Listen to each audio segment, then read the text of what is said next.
Hello, guys. Welcome to the Happy Achiever Project. In today's episode, which is episode 11 of our Overcoming Self Sabotage series, I'm going to be talking with one of my favorite therapists, therapist Kunle. Say hi. Hi, everyone. Thank you for having me. Nice to be here. Yeah, and we're going to be talking about how to use cognitive behavioral therapy to help us change our thinking pattern so that we can overcome self sabotaging behavior. So a little bit of a context. I am self-taught CBT. I discovered CBT at a time where I was like really high stress due to my job and just some other like expectations of things that I had. Um, and CBT really helped me. Like it was one of those things that I just started practicing and it really helped me to come out of a time where I felt like I was drowning, right? And so I preached CBT, and the past week on the podcast, I've been talking about the different ways that mostly CBT techniques that I've studied.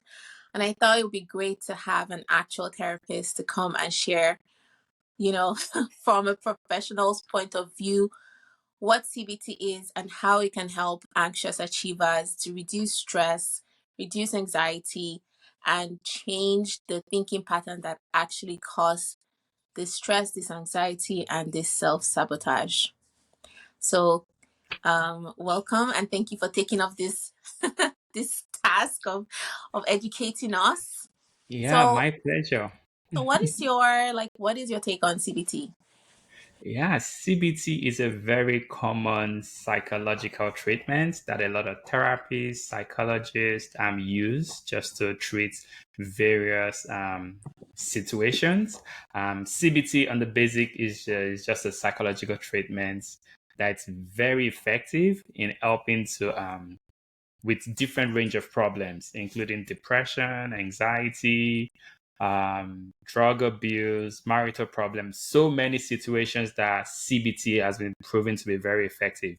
And I think CBT is also good because it's oftentimes short period. It's something we can do within 5 to 20 sessions most times. And it's also easy to teach that a lot of Mm-hmm. people could implement, and you can begin to see changes almost quickly. Of course, it takes time over time to really get the desired result, but you can begin to see changes, and that can motivate you to want to do more in CBT. So yes, CBT is really helpful. And talking about the name, cognitive behavioral therapy, it just deals with CBT. These are cognition. That's the way we think, and also our behavior. So in order to make changes in our behavior, we want to first be able to change the way we think about something, and then we can work towards making the behavior. So that's what CBT tries to accomplish. Simple, Mm-hmm. very good, and lovely. So majority of our listeners are women in business or young professionals who are going out there and trying to achieve meaningful goals, trying to create a life that they find fulfilling and joyful. And but they have a heightened they experience heightened anxiety for whatever reason. How would CBT come be useful for someone like that? Yeah, that's such a really, really good one. Anxiety is one common situation that a lot of people experience, and CBT has been proven to be very, very effective with anxiety. So, some of the ways that we could use CBT for anxiety is first, finding out what are we anxious about? What exactly is triggering this anxiety for us? What's the root of the problem? What are we concerned about? What are we worried might happen? So CBT helps us to be able to ask ourselves questions, reflect on the situation, identify maybe unhelpful thinking patterns that we may have that might be perpetuating this anxiety. And once we can identify that, we also want to drive to the roots of the problem. What are we worried might happen with anxiety? Because anxiety makes us afraid of something, and Yeah, because we're afraid, we tend to avoid or step yeah. back. Yeah. So with CBT, we Or find ways to, sabotage. yeah, exactly. So you find ways to get to the root. What exactly are we worried about? What are we worried might happen? And then once we get that, then we can come up with a hypothesis. Let's test this. Let's test if this is true. Yeah. So with a therapist, we could come up with some strategies to help us test this hypothesis. You go into the week, test it out, come back following week, and then we examine. Was it really as bad as you thought it was going to be? Was it really as scary? Was it really as fearful as you thought it's going to be? And what we're hoping is to begin to shift that belief, begin to shift that fear, begin to realize that maybe things are not as bad as I thought they were. Maybe the anxiety I have, the fear I have, it's not as intense as I really thought it was. And Mm. once we can realize that, it can give us room to begin to take space and begin to change our behavior and succeed in the things that we want to do. Yeah, those just in the rough, that's what Yeah. we hope to achieve. And talking about anxiety, so there are different strategies that we use to cope with anxiety, even with CBT. We could challenge those thoughts. We tell them, call it challenging irrational thoughts. We could also do exposure therapy. Exposure therapy is also something we do with CBT, where we gradually confront the things that we're afraid of. And the more we confront it over time, our brain learns to calm down, learns to know that this is not as scary. And then our brain learns to accept it. And then what was scary becomes less scary, and then we can do it. Hmm. Okay, so let's assume, what are some of the ways that you can help someone to get down to what is the root of the problem? Because I think that's the starting point, is Yeah. what is the root of this fear, or what is the Yeah. root of this anxiety, or the root of this negative thought that is causing you to sabotage? What are some of the ways that you can get to that root? Yeah, that's a great question. Um, there are different strategies we can use to get to the roots. One I like to use a lot is core beliefs, exploring core Mm-hmm. beliefs. Mm-hmm. Um, Core beliefs are like the deeply held beliefs that maybe we carry around, or their patterns of thinking, Mm-hmm. or just things we pick on maybe in our society, in our environment, or stereotypes that get attached to us. They might, most times, they are not true, or sometimes they signify what we are most afraid of, what's the Mm-hmm. worst case scenario. But these core beliefs have significant impact on who we are, or the things we do, or the things we think we can accomplish, or even the way we see ourselves, thinking, oh, maybe I'm beautiful, I'm not beautiful, maybe I'm good looking, I'm not good looking, maybe I can achieve this task, maybe I can accomplish this, or I can't. So we like to explore core beliefs. What are the deeply held beliefs that we've carried on over the years? Where does that come from? Is it from words that people say to us? Is it from some experiences we've gone through that we feel that keeps Mm-hmm. ringing back in our head? And over time, we accept that as true. And once we can identify the core beliefs, the negative core beliefs, then we flip to the other side. What's the evidence in your life that this is not true? For example, one negative core beliefs I had before. Now I'm a therapist, but one thing I feared growing up was speaking. I hated Okay. speaking. I was Okay. afraid of speaking. I just thought I didn't like my name. I didn't like the sound of my voice. I didn't like my accent. I didn't like so many things about me speaking. I thought me speaking was the worst thing. So it was just best to keep my mouth. So my core beliefs, then negative core beliefs, was don't speak. You just speak, is going to be everywhere. Just keep quiet, and people would think maybe you're wise. But Mm-hmm. over time, I learned ways to challenge those. Is it true? So I would go out, okay, let me speak in this situation. Let me speak with one person. Let me speak with two people. So that's hypothesis, finding ways to test the hypothesis. Did they think I'm stupid? Did they think what I said didn't make sense? And then over time, once we test the hypothesis, we come to realize, oh, maybe it's really not true. What I thought that me speaking was the worst thing, maybe actually me speaking is a good thing. And then we can begin to change that hypothesis and have a new way of thinking that actually aligns with who we are and Mm-hmm. doesn't hold us back from achieving our goals. So that's what we do with cognitive behavioral therapy, using core beliefs, identify what those beliefs are, come up with hypotheses that could help us challenge them, and then see the other evidence that proves that what I thought was not true and then I can take on this new challenge that I want to be. And for me, it's working. I'm a therapist. I talk every day. Yeah. Um, Most people from my high school, when they see me, they're like, they can't believe you talking. No, yeah.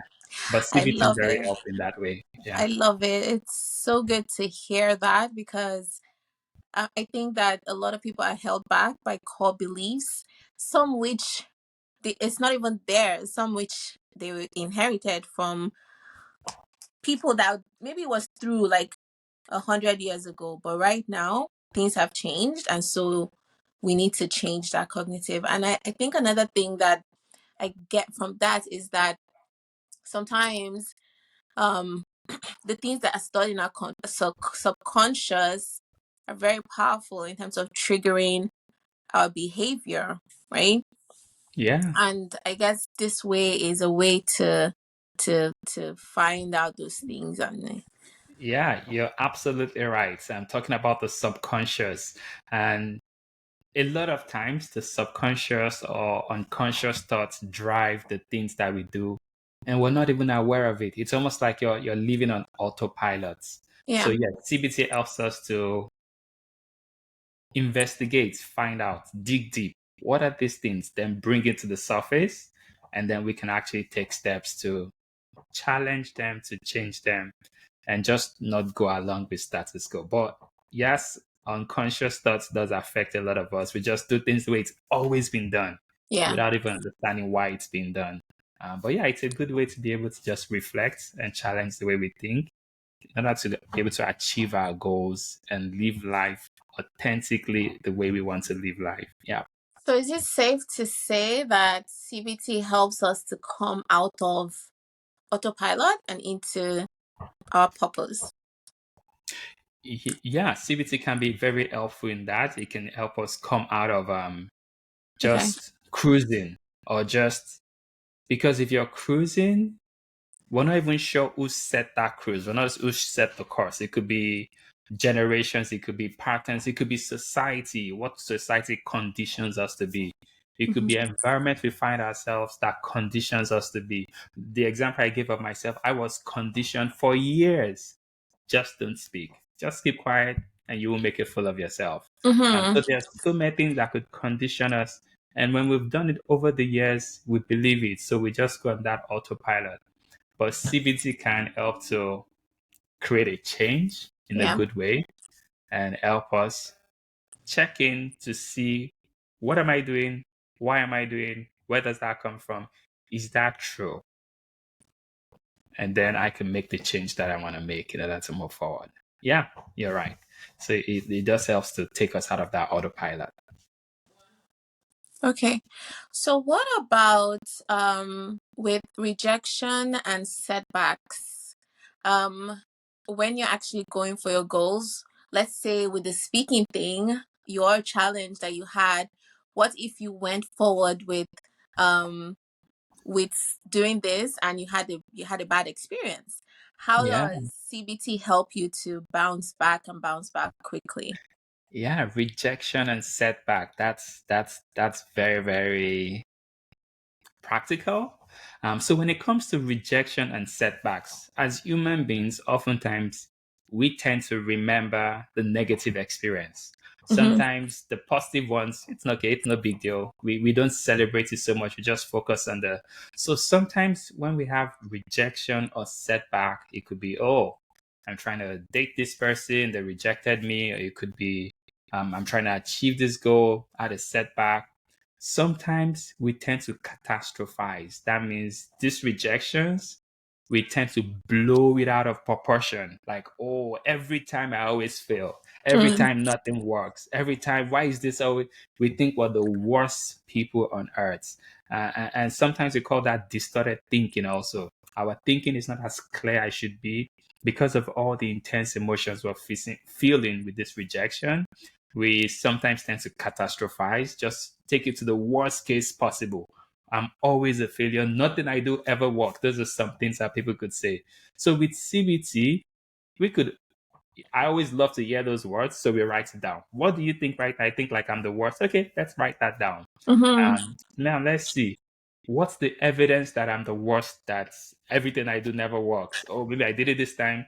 I like to take it, get it out, talk about it, and then wonder what does that mean about you? When I've written this down, this is the way I think. What does that mean? Is that true? Maybe it means unlovable, or it means I can't accomplish anything. It means I should just give up.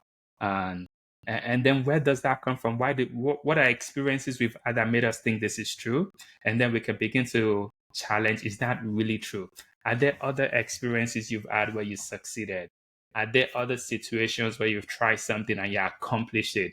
And what does that say about you?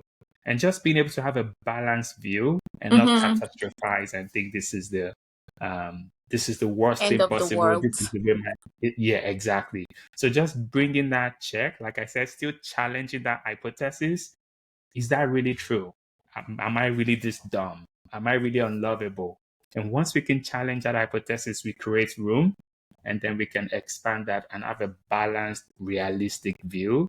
And then that could make us try again. That could make us accomplish it. That could make us realize this is just one failure. But failure is the raw material that builds success. Nobody Mm-hmm. is successful at the first time. Yeah. So it's part of the learning process. So CBT can help us have that realistic view in order to be able to just try again until we get that success. Sounds good. And do you have any tips that you could tell someone who wants to practice CBT? Maybe for themselves, and then if it's too bad, they can then find a therapy. But if it's something that they could do for themselves, do you have um Yeah, any yeah, tips on how they can do it, how they yeah, can start, absolutely. and how they can do it Absolutely. Uh, effectively? I think one of the things I would recommend when it comes to using CBT. CBT is one of the modalities I use. There's so many other modalities I use, but Mm-hmm. CBT is a very common, popular, easy to use, easy to teach one. So what I would recommend is first having a journal, having Okay. a pen, and catching Yes. those thoughts. No, no, no. I actually, I like that you said that because I have a journal that I created myself, and I'm kind of like sharing that with people as well. So Nice. you guys check out the link in the Yeah. bio or in the description for catching negative thoughts and Yeah. fears and Yeah. reframing them. So I'm glad that you said that was the first thing. So Yeah. sorry, go ahead. Yeah, so it's really good to be able to catch those thoughts and document it down. When those thoughts are coming, catch it. Because if you don't identify it, there's no way we can challenge or change the situation. So identifying is a big step in finding solutions. So we want to catch those thoughts. What am I thinking? Write it down. And whenever these thoughts come, write it down. Let's identify exactly what we're having issues with. And then once we can identify it, that could help us then be able to create hypotheses to check, is this true? Is this really, really true? And we can create hypothesis, test it out. Are there ways I could, maybe this week, I'm going to go test it out with two of my friends, see, is this really the way they see me? Whatever those thoughts are. And once we can begin to challenge those hypotheses or test them out, it could give us a different perspective and help us see, oh, maybe it's not as bad as I thought it is. And then we can Which you should begin to also use those, journal, right? yeah, journaling. So Which you should journal about. Like if you go out and test, you come back and journal about it, right? yes. And I want you to also notice how you're feeling, the emotions you're feeling, maybe before trying it out, before talking to that person, and then noticing if there's any change in your emotion after. Okay. Because sometimes it can be so subtle that we think nothing happened, but we just want to be more aware, pay attention to what you're feeling, pay attention to what you're thinking, journal down as much as possible. But most importantly, just challenging irrational thoughts, identifying irrational thoughts, challenging those irrational thoughts. And one simple way you can challenge thoughts is something Chioma has also mentioned in previous episodes, just asking, is this a fact or just a feeling? Yeah. What I'm thinking right now, what I'm feeling, is that a fact? If I'm thinking, oh, I'm the worst person, is that a fact? Is that true? Or is that just a feeling? And most times they can identify, oh, it's just the way I feel right now. And feelings come, feelings go. Feelings go up and down. They are not static. So once you Yeah. can identify it's a feeling, um, it makes it not as worse or not as bad as it is, because that means it's not a fact. Yeah. And so that's something we can always ask that when you catch yourself, is this true? Is this a fact or a feeling? That's one simple strategy we could implement. And that's part of CBT also. Yeah. And guys, I also have a list of all the cognitive distortion, not all, but 20 cognitive distortions that I have found. Because for me, I find that it's easy to have a list so that if I'm feeling something, if I'm struggling to know, okay, what exactly is this, then I can look at the list and go through like their definitions and say, okay, this is the actual thing. And then it's good to put a name to it, so that you also know, you kind of know what kind of behavior this can actually trigger, and if that's the same that is triggering for you as well. Anyway, it's good to to know the name. As I've put together like a list of 20 distortions, I'm sure there's more, but I have a list of 20. You guys can also check out the link in the description to get it as well. Any last thoughts or any Yeah, I last think, things to share to yeah, our listeners on how CBT can help them achieve more meaningful, purposeful goals and reduce their anxiety? Yeah, I think that's really great at those distortions, and I'm glad you're sharing so people can identify and see how some of this relate to them. One last thought I like to say is CBT really seeks to empower the clients. It seeks to, even if you meet with a therapist when you walk through things, most of the work happens after the session. Yes, during the session we can talk about it, trigger, bring up some things to the surface. But after the session, you have to do the work. You have to go test the hypothesis. You have to go write down these thoughts, these ideas, these distortions. So that's the bulk of the work. So yeah, with CBT, it's not like something where you go to a doctor, they give medicine, you take it, and then you're fine. You have to do the work. But the work is something that's doable and it's practical. It's a skill. And once you learn the skill, you can also pass it along to other people. So yes, CBT is really, really helpful in that way. I would recommend.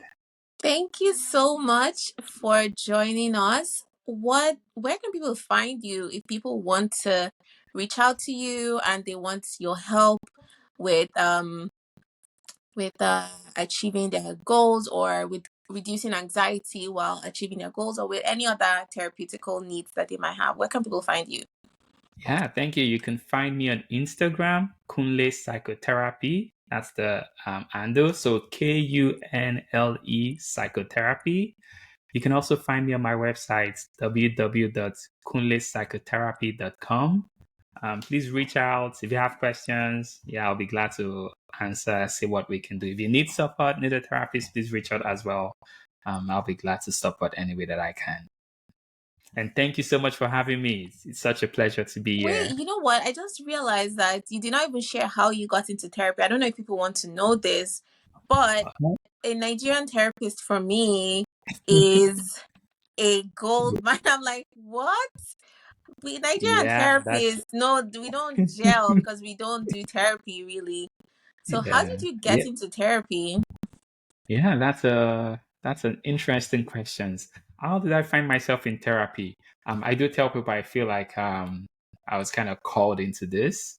Um, so growing up, I've always wanted to be an accountant, Okay. and I did study accounting in Nigeria. Studied accounting, worked as an accountant, worked in the banks. Worked as an accountant for about 7 years, and when I came to Canada, too, I worked as an accountant for a while. But along the line, I dabbled into human services. I dabbled into volunteering here and there. And I realized I really love it. It was after, maybe if I never tried it, I would have never known. But I tried it, then went back to my accounting job, and then it wasn't the same anymore. It wasn't the accounting I've always done. My heart was pulling me into human services. So at a point, I had to quit my accounting job and go fully into, I think that was 2017, into human services, social work. And I thought, if I'm going to be in this field, I might as well just go back to school so I can Yeah. do this full time. So I went back to school, got a new bachelor's, got a new master's in social work, focused on mental health, got my license, and I started psychotherapy.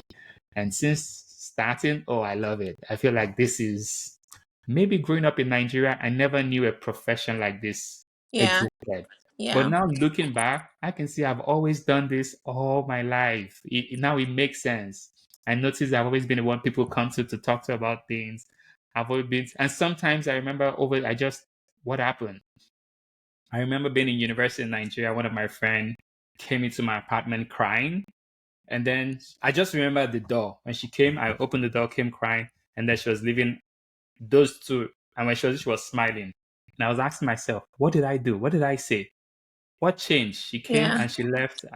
So it was just like a deja vu moment, just Yes. realizing patterns over the years, like, oh, this is what I've always done. I just never had a name for it, or never even knew there was a profession like this.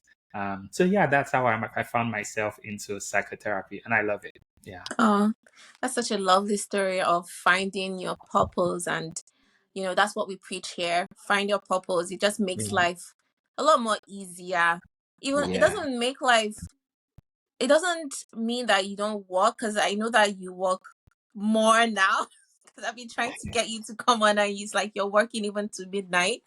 But it yeah, doesn't mean that you don't work, or it doesn't mean that you're not stressed or you don't have this, but it just makes it a lot more easier and more enjoyable because you're doing something that is aligned yeah, to, your personality and your fullest self or your inner self. So I think this is also like a really good example of finding your purpose and living your a meaningful and fulfilling life. So thank you for coming yeah. on. Thank you Thank for you for having me. sharing. My I will pleasure. be talking a lot about mindset on this podcast. So I just want to say that if I call on you again, don't feel, don't be Absolutely. surprised. Let's do it. You're like the resident psychologist here, because most of the things that I talk about, I read, right? I read a lot about these things. So it's good to have someone who has practices. So just in case I call on you again, Yeah, don't be anytime. surprised. Let me know. Yeah, let's do it All right. again. Thank you for joining, and You're talk to you welcome. later. Have a great weekend. Bye.